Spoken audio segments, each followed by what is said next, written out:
n'isaha n'iyi n'itariki n'iyi.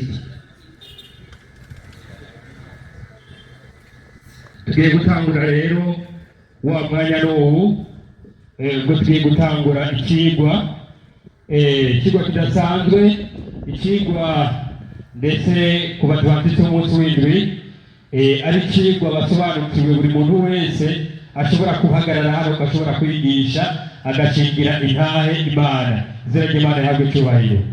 Ikigwa rero kiravuga ngo hagati ya ijuma n'isabato n'uwuhe munsi Imana yemera cyane yashyizeho kuruhukako. Imana ihabwe icyubahiro.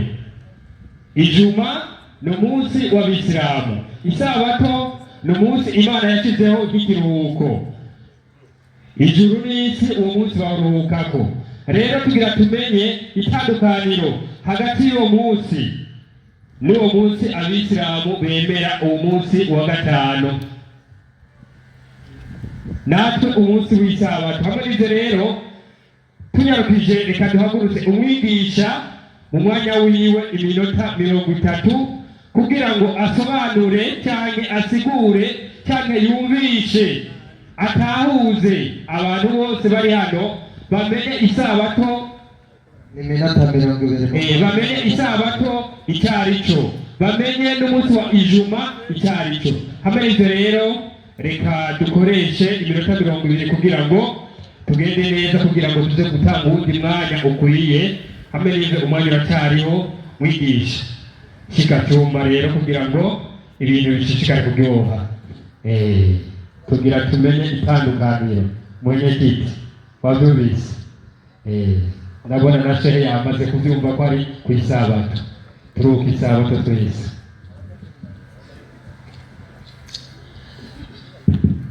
Haleluya, amina.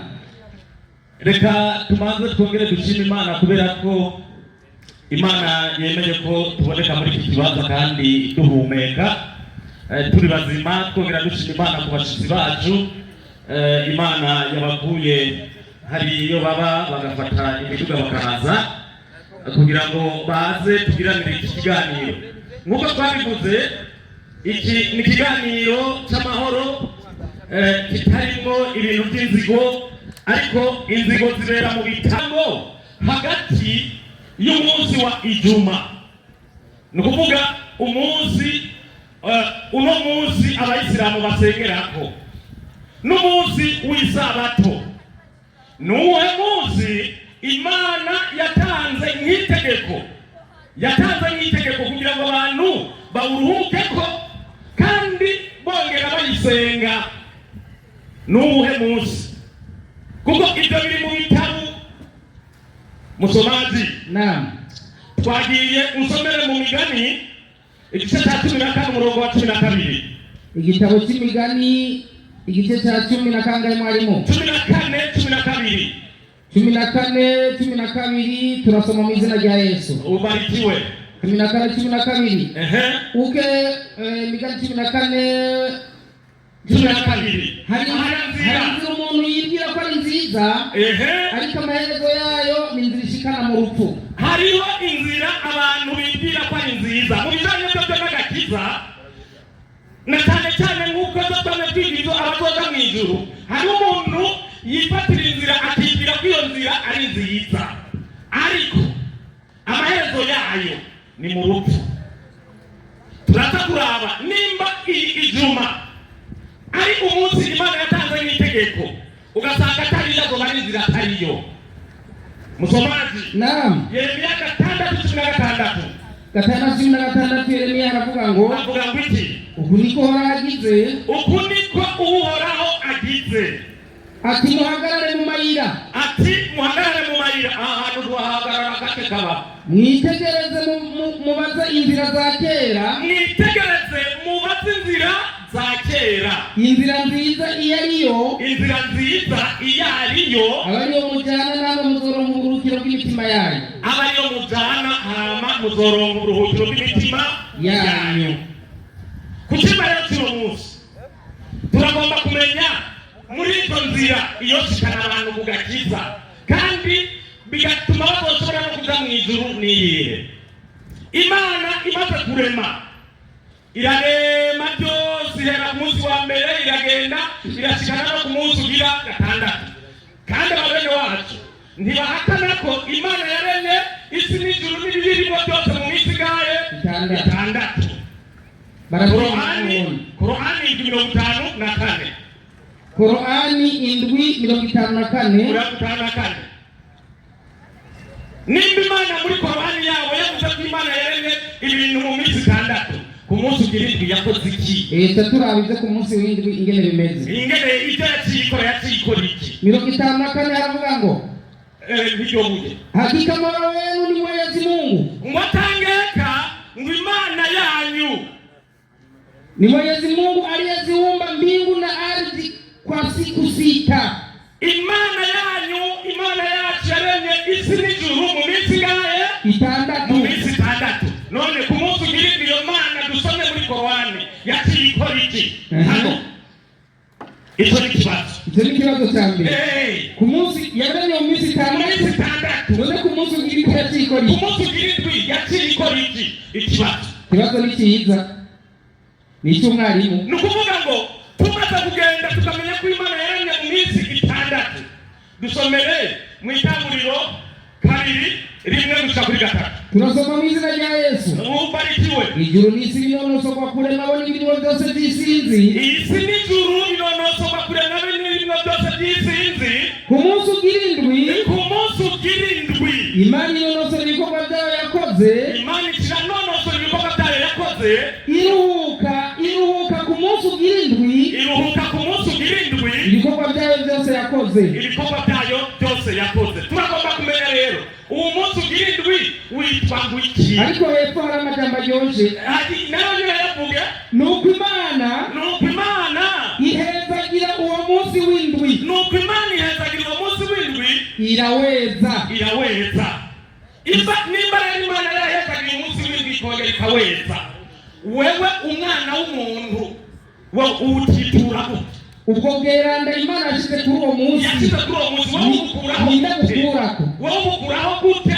Urinde wowe ushobora kubukuraho kugira ngo uhinyuze Imana. Icyo ni ikindi kibazo cya kabiri. Iyo bakumpera irindi buye ntagora Abayisilamu bweranda bava babukuraho. Wewe urinde wakikuraho ubwo bweranda bw'umunsi w'indwi Imana yarabwejeje. Hano turagomba kumenya umunsi w'indwi witwa iki kabisa. Umunsi ugira indwi Imana imaze kurema ikaruhuka, umunsi ugira indwi witwa iki? Kuvayo 20:8 gushika ku 12. Umunsi w'indwi Imana yarawise izina. Hapana kuzana amazina umuntu yishakira kwituma. Tugomba kumenya umunsi w'indwi Imana yarawise izina, tugomba kumenya uwariwo. Haravuga warimu. Havuga iki? Wibuke kuziririza umunsi w'isabato. Imana ivuze ati kubera ko yigeze kubibiye abana b'Isirayeli baragenda bari mu nyagano, mu nyuma bagira ibibazo bakakwibagirwa no kwisabato ikibazo. Bari mu nyagano kubera yuko urumva uri umucakara, hariho n'ibintu kubwo ubushake bwawe udakora. Abantu bose barabizi mu Misiri bari mu buja barabyibagiye. Imana ikiraza ivuga iki? Wibuke kuziririza umunsi w'isabato. Mu minsi itandatu uze ukore. Abari ukorera mu bikorwa byawe byose. Ariko umunsi ugira indwi rero ngo niwo sabato yanje. Umunsi ugira indwi Imana ivuga ngo niyo sabato yanje. Jewe uhoraho Imana yawe.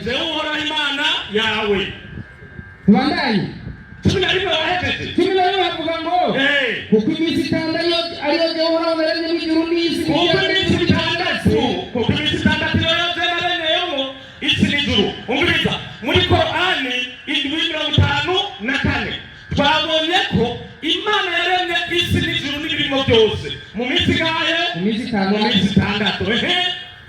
Hano hacavuga ngo kuko iminsi itandatu ariyo Jewe uhoraho yaremye ijuru n'isi n'ikiyaga n'ibiri muri byo byose, nkaruhuka ku munsi ugira indwi. Nicyo cyatumye Jewe uhoraho mpezagira umunsi w'isabato nkaweza. Cyatumye Imana ihezagira umunsi w'isabato koko twasanze umunsi ugirindwi witwamo isabato. Kuvayo 31 16 17 nukuvuga turacyari hariya mu itanguriro kuza turazamushika no mu bahanuzi bo bavuze wiki. Nuko Abisirayeli bazabaziririza isabato, nuko Abisirayeli bazabaziririza isabato, bazayitondera uko ibihe by'urungano rwabo bizogenda bikurikirana, bazayitondere uko ibihe byabo bizogenda bikurikirana. Rizari isezerano ry'intahava, rizari isezerano ry'intahava, ni ikimenyetso hagati yanjye n'Abisirayeli kugeza ibihe byose. Ugejeje ngaho, yego, ikimenyetso kiri hagati y'Imana n'abantu bayo, abantu bayo mu byumba abantu muri hano. Ikimenyetso kiri hagati y'abantu n'Imana nuko baruhuka iki isabato. Ni ikimenyetso kiri hagati y'Imana n'abantu. Rindira mu nyuma arazakuza tugire ngo nete yabivuze ngo mwebwe murabanyisirayeli, hari ngorane bitabo n'ibihari. Umviriza niyibesa gusakaza turi hano. Mbega uyu n'umuntu sinzi ngira urumva hari igihe kugira ntaza kukazana agacomeke, reka tugicishemo kugira ntaza kukazana agacomeke. Umviriza iby'Imana ingene yabivuze ingene kuko isabato ntabwo yagwiriye uyu wenyene canke bande. Umviriza dusomere muri Mariko 2:27. Mariko 2:27 haravuga ngo mwumve icyatumye isabatiza. Mariko 2:27. Mariko 2:27. Kandi arababwira ati isabato yabayeho kubw'umuntu, isabato yabayeho kubw'umuntu, ariko yabayeho kubw'isabato. Umuntu wese ari hanagiruka, abantu bose turi kumwe kumbene bariya sabana. Bisigura ngo isabato yabayeho kubw'umuntu, umuntu se yabayeho kubw'isabato. Imana yatanze isabato kubera umuntu, siwe yabayeho kubwo. Nicyo gituma umwana w'umuntu ari umwami w'isabato nayo. Nicyo gituma umwana w'umuntu ari umwami w'isabato nayo. Indira baza kongera kugaruka ngaha babesha, siko? Bataraza kugaruka ngaha kubera ko twavuze ko ku munsi w'isabato ibyo twasomye mu bitabo cyo kuvayo 28 baraza kutubwira ngo twebwe ngo ku isabato ngo tubandanya dukora. Suko mbere nabo batangarize hano mu gitabo cyabo cya Qur'ani nibazana imirongo 3 ivuga ijuma. Imirongo igahe? 3 ivuga ijuma. Nibuye ntaka nikarafati cyose ntaka ntegerejwe naje ntambo mu Isirayeli. Nibazana imirongo 3 ivuga ijuma. Kumbi ijuma yabo niyo ku munwa ntiyanditse, niyo ku munwa batendekeranya, ariko mugabo ntacyo baraza kubitubwira. Nibazana 3 gusa ivuga ijuma no kuyiruhukako turacaza. Sawa, twagiye mwarimu. Nicyo gituma usomera muri Mariko 6 tugiye rero mu butumwa bwiza mw'isezerano rishasha 6:2 muri Mariko. Mariko 6:2 turasoma mu izina rya Yesu. avuga ngo iki? Isabato ishize iyo mpera ku murongo wa mbere nta ngorane avayo uwo ni Yesu. avayo yaje mu ntara y'iwabo, abigishwa be baramukurikira. Isabato ishize aca yigishiriza mu isinagogi. Isabato ishize nwezo batubwiye ngo Yesu ngo ishitse nwezo batubwiye ngo Yesu alikuwa ni nini? Bandanya isabato ishitse yigishiriza mu masinagogi. Benshi bamwumvise baratangara bati ibyo byose uyu yabikuye hehe? Ni ukuvuga ngo isabato ishitse Yesu nawe amaze kuza yagiye kuruhuka iki? Isabato. Asaza kuruhukana n'iki? N'abigishwa biwe. Mbere n'ibyahereye aho Yesu yaciye mu nyuma aduzwa hehe? Mu ijuru. Mbega intumwa nazo zavuye ziruhuka isabato ko Yesu nawe yari yarayiruhutse, tugasanga n'intumwa n'abahanuzi nabo baruhuka isabato. Mbega intumwa nazo zararuhuka isabato kugira ngo tugende tumwe kuginde kabisa. Ijambo n'intumwa 12. Ego aha baraza kutubwira reka gatoya kuri ijambo aha bakutubwira nuko namuzi tutari kwisabato iyo tuzakuba kwisabato iyo bari kwisabato kandi bazaba ingana urumva iyo tuba kwisabato batubwira ijambo ngo cyangwa kaza kuduswaganya ngo umuntu ngo kwisabato ngo kirazira ko nyagite ngo ayekaye ubirizi ndungiyene byagenze soma kabiri n'ibitakoze n'intumwa handitse ngo ikiriba 12 buno basubiriye Yerusalemu buno aba intumwa zisubiriye Yerusalemu Yesu yamaze kuduga bavuye ku musozi witwa Elayono uri hafi ya Yerusalemu nk'urugendo rwemewe kugenda ku isabato zikiriza bavuye Yerusalemu bagiye urugendo rwemewe kugenda hehe ku isabato bisigura ngo ku isabato ndashobora kuvuga nkagenda kugijana gusengerayo ndashobora kuvuga nkagenda he mu kinama gusengerayo ndashobora kuvuga nkagenda he mu nyamaboko gusengerayo intumwa ngo zagenze urugendo rwemewe hehe kugenda ku isabato urugendo rwo kugenda mu makoraniro apana kwigira mu dushaka subira ku 13-14 13-14 tunasoma mu izina rya Yesu. Soma ubarikiwe. Haravuga ngo maze Paulo n'abari kumwe nabo bavuduka ipako bari mu bwato bafata iperuga y'Ipamfiliya Yohana abasikayo asubira Yerusalemu. Ariko bavuduka iperuga bararamiriza bashika muri Antiokia y'Pisidiya ku munsi w'isabato binjira mu sinagogi baricara baricara isomo ry'ibyagezwe n'ibyavugishwa n'Imana riheze abakuru b'isinagogi batuma kuri bo bati bene data mwaba mufise ijambo ryo guhanura aba bantu nivuge Pawulo ava hasi arahamama n'ibindi bikurikira ni ukuvuga bageze ku murongo wa 42-44 bariko barasohoka barabinginga ngo ayo majambo azavugwa no kw'isabato izoza barabinginga kugira ngo no kw'isabato izoza ayo majambo azavugwa tugaruke bari mw'isabato abisilamu bagarugira ngo mw'isabato yakuweho ngo mu gihego cya Nehemiya mu gitabo cyo gucura inkingi aba ni intege 44 mazugezaho Nehemiya wewe harageze n'igihe atakira abantu kubera kuzimura isabato abatakira ati reka kuzana ibyo bintu byanyu mubabonye birukane 44 kw'isabato ikurikiriyo hakorana nk'abo mu gisagara bose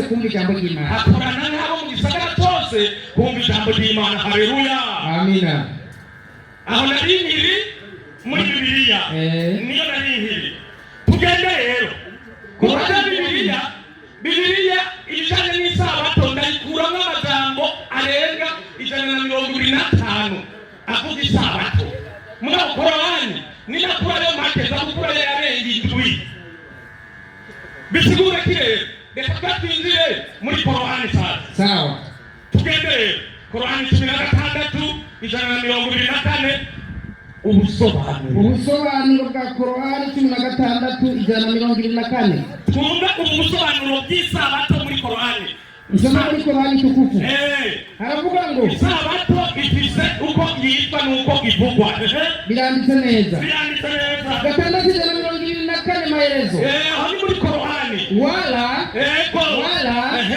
sio kuitukuza siku ya Ijumaa umbiliza ngo sivyo kuhimbaza umunsi wa Ijumaa na kuiacha Jumamosi kama ilivyo katika Uislamu no kureka Jumamosi no kureka kuhimbaza isabato nuko biri mu Bayisilamu poreni sana baheze Jumamosi baza kuijuma Jumamosi baza kuijuma ariko Korani bakuringo ni kugishitse siyo kuyitukuza Ijumaa na kuiacha Jumamosi kama ilivyo ndani ya Uislamu msio mnaacha Jumamosi mnatukuza Ijumaa hiyo nani Korani inawakataza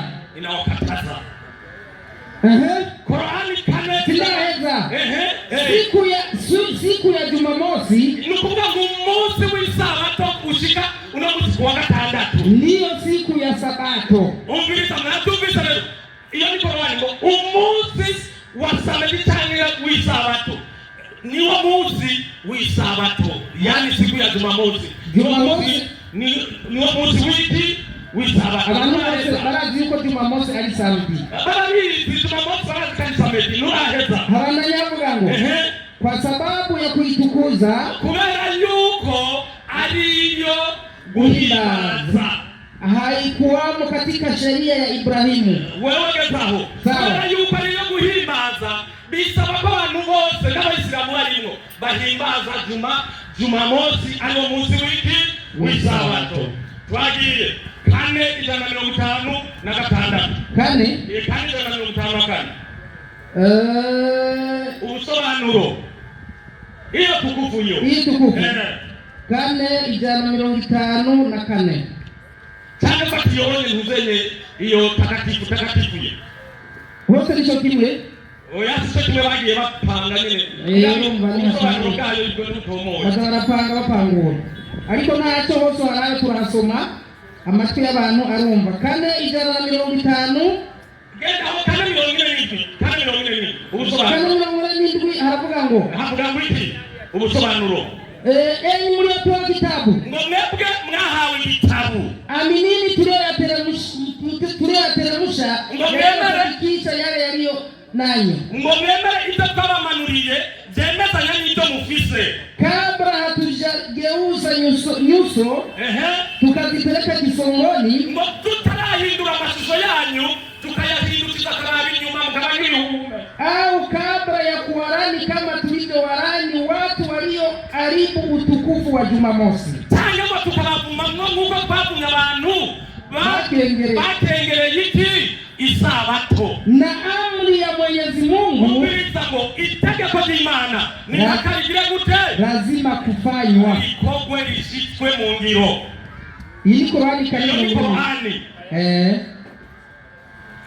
eti muda tayari muda niko na maandiko ya mingi, hamna shida, muda bado upo utatia. Nimalizie hapa bila kutia kaandika hata kamoja.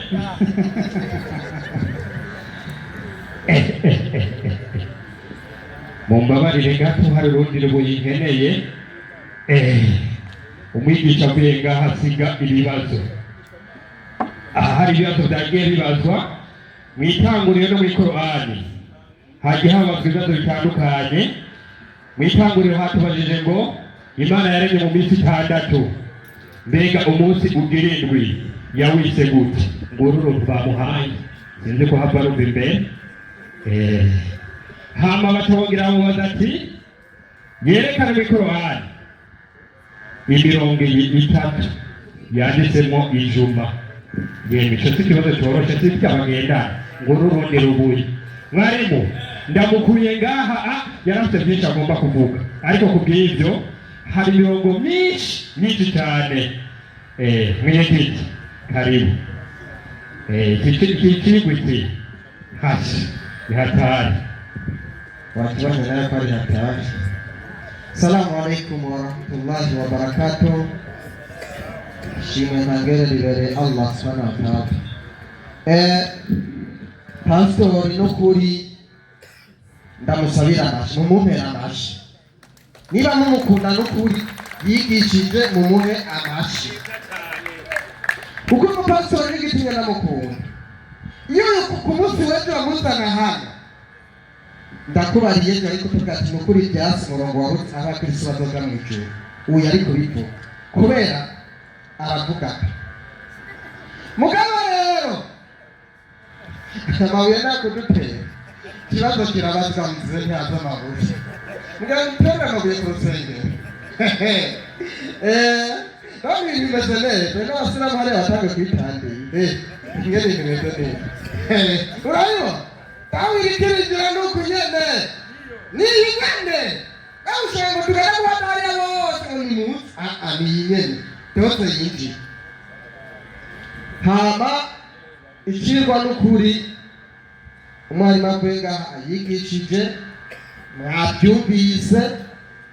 Je nk'umucarubanza nzana uwundi umwigisha, je kubera ko simwigisha tuze gusura amajambo 2-3 mugabo jewe no munsi nzana uwundi mwigisha kubera ko mwamaye kwigisha no munsi. Mari mwitereze karibu tubwira 20 nawe sha wumvise isabato aho barayejeje abisabato kuri Mose n'isabato kuri Helena White ese batubwiye ko abasabato abadasenga isabato batazoja mu ijuru kumbi bantu bo mudasenga isabato ngo mu ijuru mweko ntimurimo badasenga ku munsi w'isabato karibu. Naam, assalamu alaikum wa rahmatullahi wa barakatuh. Wa alaikum assalam wa rahmatullahi wa barakatuh. Katubaze dushimire uhoraho Allah umuremyi w'ijuru n'isi Jalla jalaluhu. amahoro n'imigisha bituruke kwa Kristo n'abahanuzi n'Imana Muhammad Sallallahu alaihi wasallam. hamwe n'abasangirangendo biwe n'abayisilamu tuzomukurikira ku munsi w'imperuka uko dusabe Allah dushire muri abo rahuma amin. Amin. Bikaba dushimire abarimu b'abandi banditse mu munsi w'indwi uno munsi biyise abasabato nabise mpamvu nabivuze uko abandi banditse mu munsi w'indwi ariko uno munsi biyise abasabato. Ikigo cy'uno munsi kiravuga giti hagati y'isabato na ijuma ngo ni uwuhe munsi nyibutsamwari bigana navyibagiye Nuhe munsi w'ikiruhuko ukaba n'itegeko ariko je sigeze avuga ko ari kuruhuka si wavuze ikigwa nuwe munsi w'ikiruhuko ngo siku ya ibada na mapumziko. aha umunsi wo gusenga no kuruhuka none burya mwaruhutse Mbeho ibada burya barazicari. ibada ni iki Neno ibada reka nibaza abarimu ibada ni iki mapumziko ni iki siku ya ibada na mapumziko sico kimwe gahene umunsi wo gusenga no kuruhuka urumva ni weekend ejo urusengero tubagugaye ndibaza ejo ni weekend sibisabato tubagugaye kubera ari muri weekend kwezo yaratanguye weekend igomba itangura ejo pasiteri nta kazi mukahemberwa kuza hano yohembwa ataje gusengesha sibwa mapumziko ejo azoryama kandi acahenda abakirisi ngo ntibakore wewe yakore wewe tugenda uryame wewe ariko arinjiza muzomugara ejo hajya ntiyinjira hamwe wese yinjira asenga ibyiwe yitangira siku ya ibada na mapumziko isikuwa nawe uyobora ubundi wowe tugenda muhira wiyugarane ni mapumziko na ibada uchukora ibada winumira muganuza ha mugaji mabwanyo ni modoka arakaza hano agatoza igira 10 muramuraba neza harimo ka kweli. Sasa siku ya ibada na mapumziko na wewe nakwiye gukora nyimba ari mapumziko na wewe nagume muhira kweli. nyimba akaruhuko ntazoze haba n'abaririmbyi muruhuke ukuri kwa birimbura ruha siko bimeze ni kweli. haba byari bipanze mu isoko baca bakuramo umunsi w'indwi tuze turariha umunsi w'isabato na yamaze dupanze mudukuremo iminsi ine yo mu kwezi ntiturihe niba kuruhuka kuko niwarya ibyavuye mu kuruhuka uzoba wakoze dukoresha ubwenge Imana yaduhaye imbere y'ikintu si sawa nimba uzi ko hari umuntu utukigisha ku isaba tugahembwa ayo mahera bayahagarike kuko n'umunsi w'akaruhuko ibada kuruhuka muri hangana nimwe baruhukuye baca bavuga bati hagati y'isabato na ijuma ni uwuhe munsi w'ikiruhuko no gusenga rw'itegeko si sawa reka manana gusafisha avuze ngo muri Korani ngo bazane imirongo mirenga witatu ngo kubera bisa icyuma bivugwa gake reka ndabibarize mu bwenge bwiwe nimba icyuma ivugwa gake ko shetani avugwa kenshi mu bitabo byose ni mwiza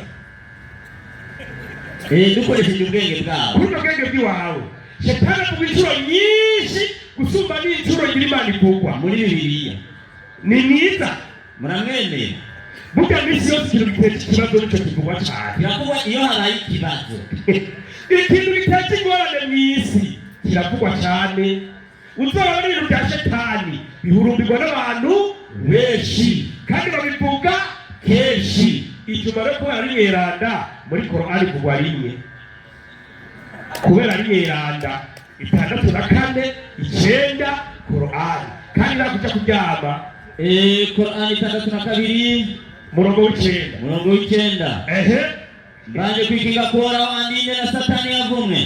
Ku izina ry'Imana nyir'imbabazi nyir'impuhwe. Niyo yarungitse intumwa y'Imana Muhammad. Icambere Imana yarugira byose yaduhaye umunsi wa ijuma. Niwe yarungitse intumwa y'Imana Muhammad. Nakugira amahoro n'impuhwe z'Imana Allah. Yibangikanije n'uburongozi bwa Qur'ani. Iyirungikana n'idini ry'ukuri. Iyirungikana n'idini ry'ukuri. Kugira riganzira ayandi madini yose.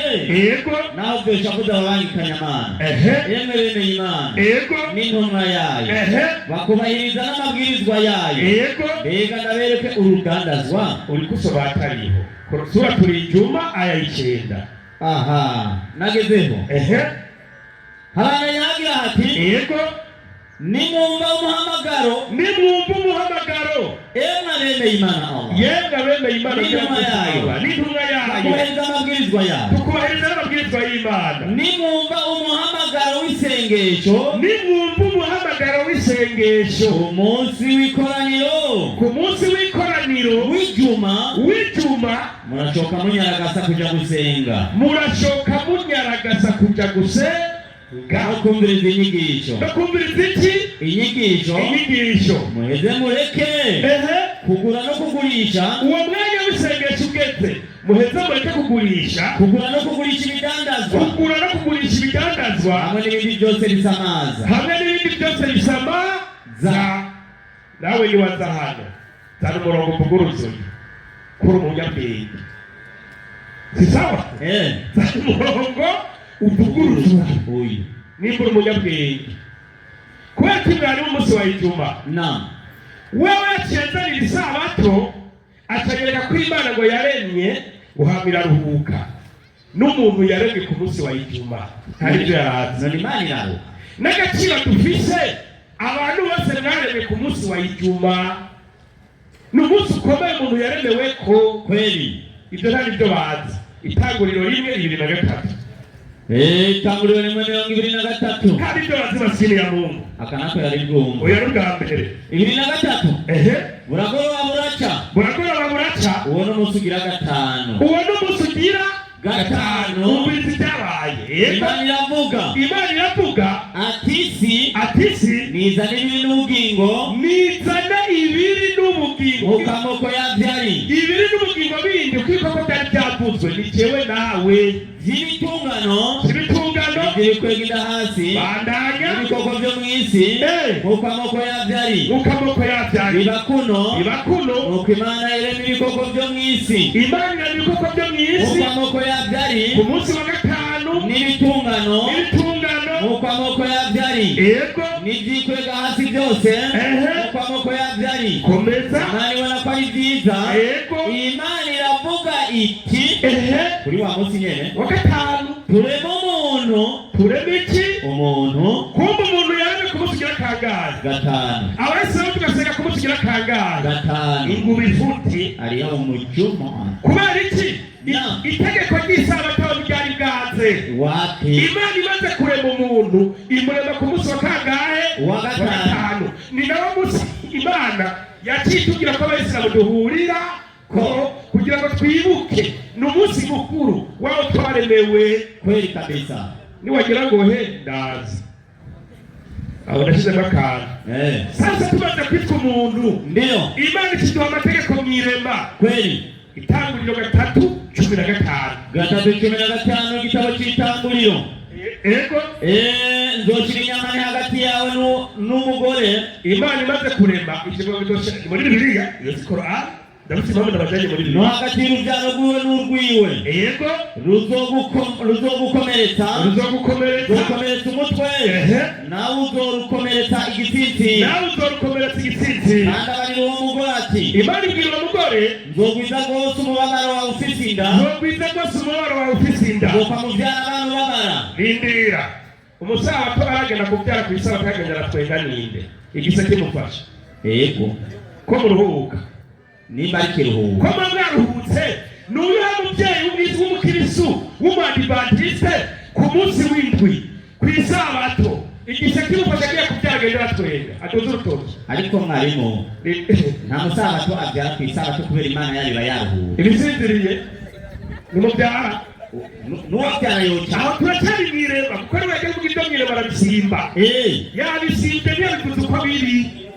Imana kubikira mu muntu hari amategeko yashyizeho. Umugore azobyara ababaye bandanya abarira Adamu nawe ati Imana ikibwira Adamu nawe iti ko wumvira umugore wawe ukajya kubikina narakubujije. Ko wumvira umugore wawe rero ukajya kubikina narakubujije.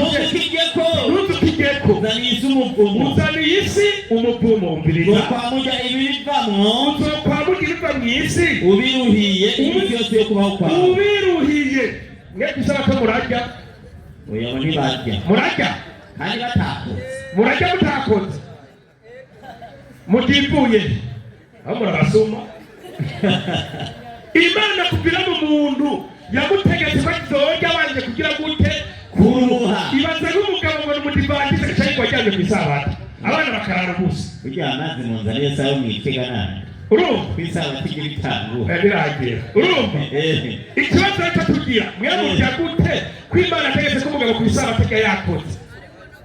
Nyerekana Imana yavuze itegeko irarikora muzobeho muryama ntimukore.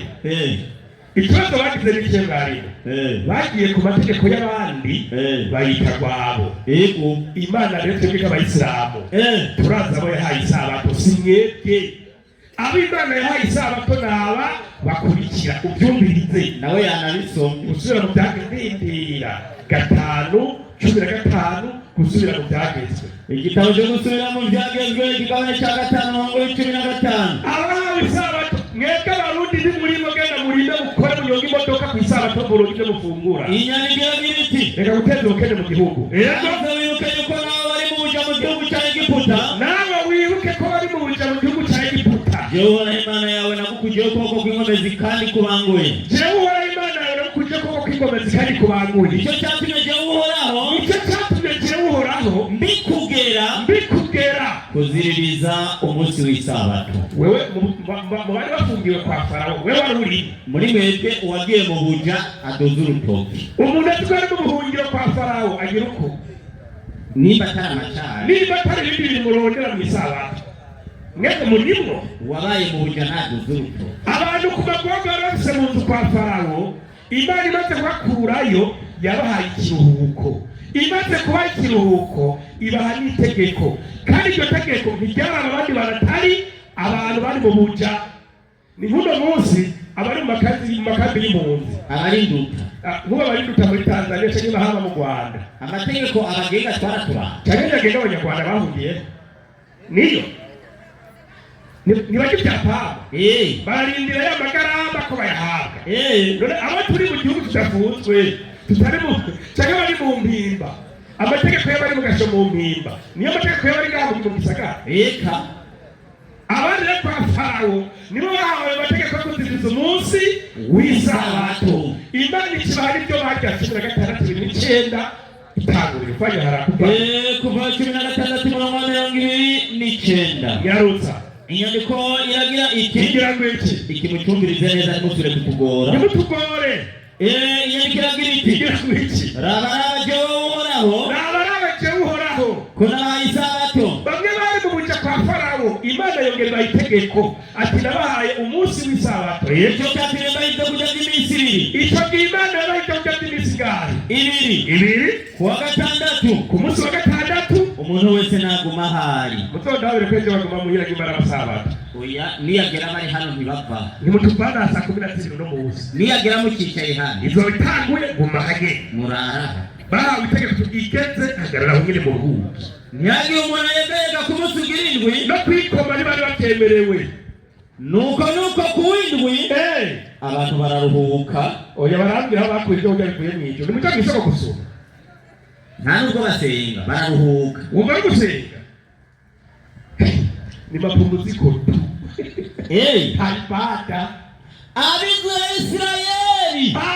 ya Isirayeli bita utwo tuntu mano. Mwemwe murafise mano kugira ngo muhimbaze isabato.